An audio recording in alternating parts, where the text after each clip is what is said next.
Hey everybody, so this is a Shimano ST EF51 shifter, and do a little tutorial and show how to service these and replace the cables.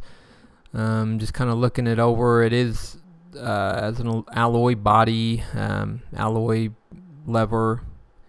It is serviceable, easy to disassemble. It's made in Malaysia, this particular one.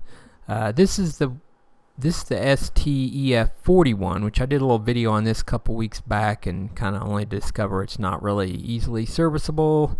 Got a cheap stamped steel body. This is made in Indonesia.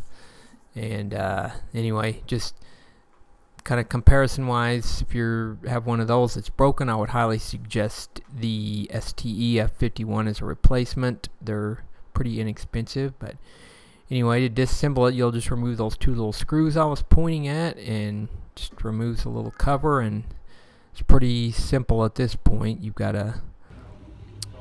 your activation lever there to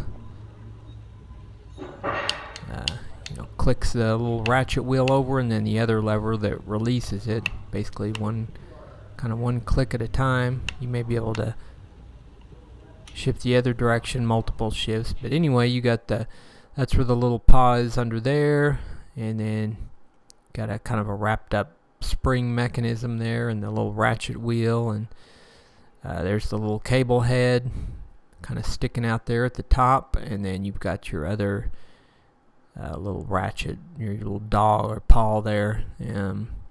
So those are typically the two areas that need the little paws there that need to be lubricated. You can see some of the old the grease there, that's kind of the factory lubricant that hardens up over time. But if you're going to lube it, just right there at those little pivots or the little paws there, or where the paw pivots, I guess you could say.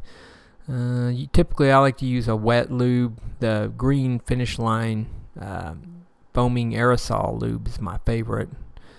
I'll put a link to that in the description there. But anyway, just this little preventative maintenance kind of thing. It was already functioning fine, but just kind of as a demo to show how to do that. That's basically what you would do.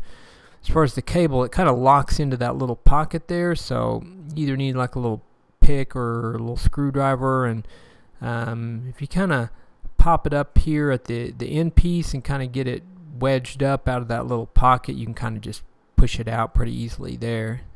A little difficult here because I'm filming with one hand with my phone and then working it out with the other hand, so basically got it out one-handed there, so it's not super difficult.